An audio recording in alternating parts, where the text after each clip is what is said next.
Hallo ihr Lieben, schön, dass ihr mit dabei seid, denn in diesem Video feiern Sunny und ich ein Jubiläum. Wir sind ein Jahr gemeinsam unterwegs und wir haben verdammt viele Abenteuer erlebt. Die schönsten, die härtesten Momente, die werde ich euch in diesem Video nochmal präsentieren. Aber zur Feier des Tages habe ich eine Überraschung mitgebracht. Und Moment kurz. Diese zwei Babys. Und wisst ihr, was man mit denen macht? Genau!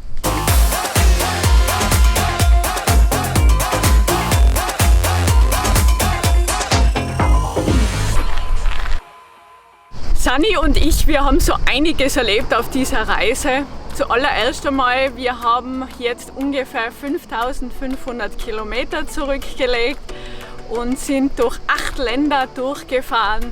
Zuallererst durch die Schweiz natürlich. In Frauenfeld sind wir gestartet am 1. August 2019. Relativ schnell waren wir dann in Italien.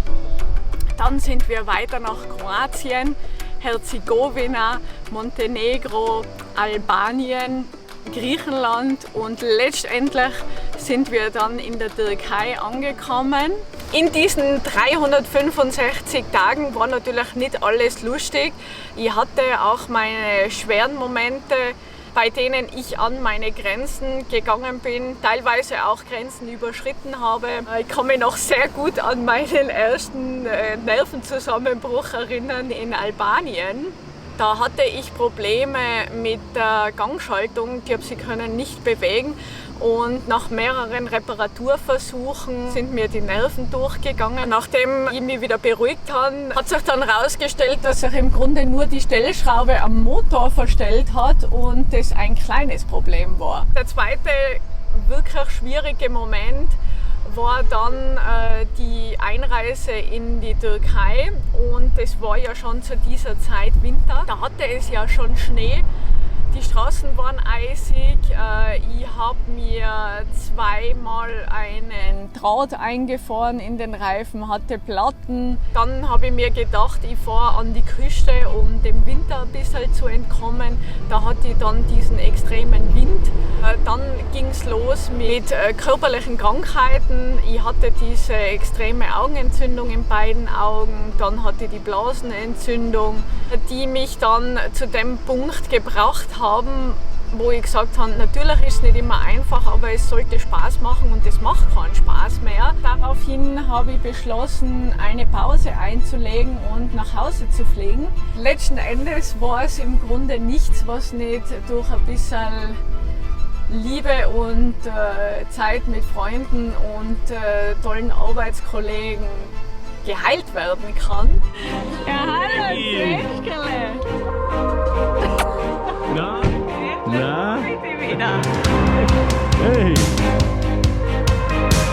Und bin dann wieder zurück in die Türkei.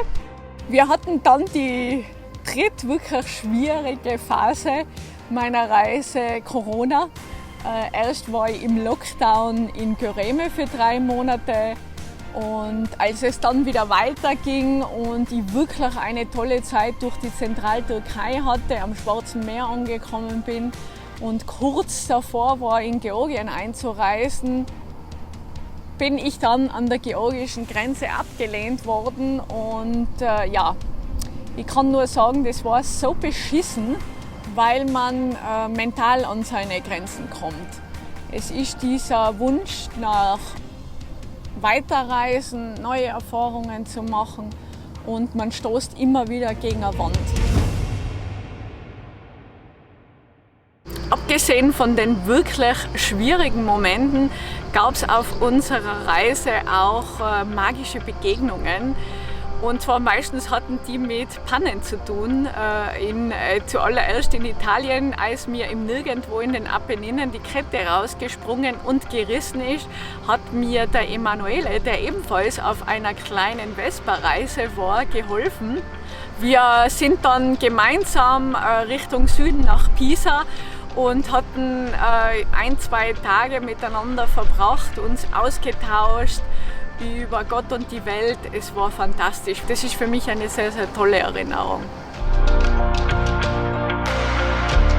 Am meisten berührt bin ich von den Albaniern, von der Familie, mit der ich 2 Wochen verbracht habe. Als mir erneut die Kette gerissen ist, hat mich der Mann sofort auf der Straße aufgelesen, mich in seine Werkstatt gebracht, Sani repariert, mich derweilen zu seiner Familie geschickt, einen Stock höher.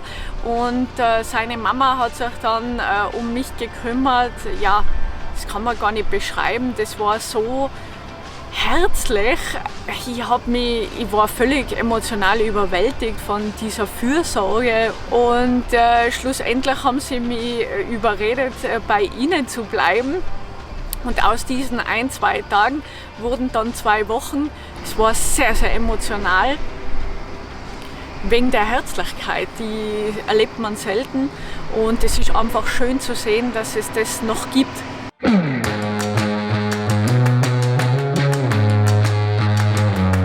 Ja, dann bin ich nach Griechenland und in Griechenland habe ich zuallererst einmal die Jungs getroffen in Patras. Sie haben ihre Töfflis mitgebracht und wir haben Patras gemeinsam unsicher gemacht.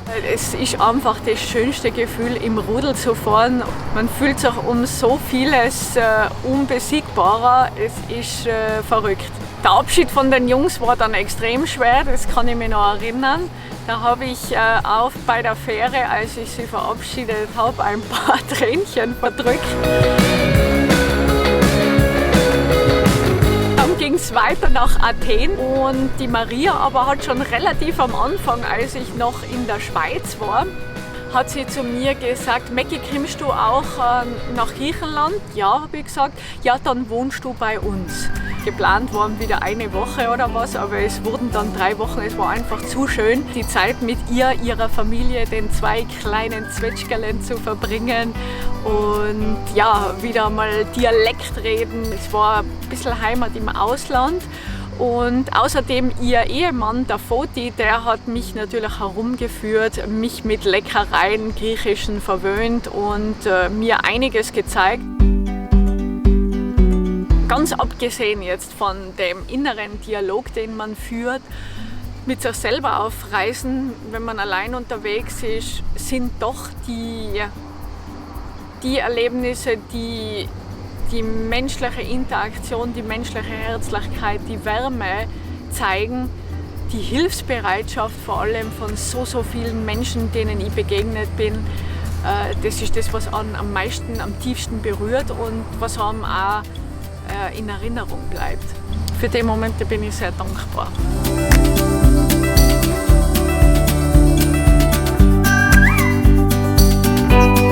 Gestartet habe ich die Reise aus einem sehr, sehr persönlichen Grund, weil ich auf mein Bauchgefühl gehört habe und mir gedacht habe, das wird ein geiles Abenteuer. Ich habe so richtig Bock drauf. Und es war die Möglichkeit, extrem viele Länder, die ich noch nicht bereist habe, mit einem Moped zu bereisen. Und ja, ich habe mir das fantastisch vorgestellt. Und ja, alle meine Erwartungen sind erfüllt worden. Und sogar noch mehr, denn während meiner Reise, was ich nie für möglich gehalten habe, zumindest habe ich nicht so weit gedacht, aber dass ich so viele Menschen berühre und manchmal sogar inspiriere, etwas Neues zu wagen. Zum Beispiel Emanuele hat mir gesagt, dass er einen Englischkurs angefangen hat, weil er gemerkt hat, er wollte mir so viele Sachen sagen, aber er hat nicht gewusst, wie er sich ausdrücken soll. Im Laufe dieser Reise ist mir bewusst worden, dass ich noch eine viel größere Verantwortung trage für alle Frauen. Ich sehe es an den Reaktionen, zum Beispiel junge Mädchen, die völlig erstaunt sind, wenn sie sehen, es sitzt eine Frau auf diesem Moped, oder ältere Frauen, die dann jubeln und mir den Daumen nach oben zeigen. Ja, da wird mir bewusst, dass man eine größere Rolle einnimmt für die nächsten Generationen, die Grenzen ein bisschen zu weiten. Und es ist so schön, Vorbild zu sein für Generationen, die noch kommen und denen auch gesagt wird, es ist nicht möglich. Frauen machen das nicht, Frauen können das nicht. Das ist natürlich völliger Bullshit. Und wie schön ist es, einfach mit meiner Reise, mit meinem Traum auch ein Beweis dafür zu sein, dass es sehr wohl möglich ist.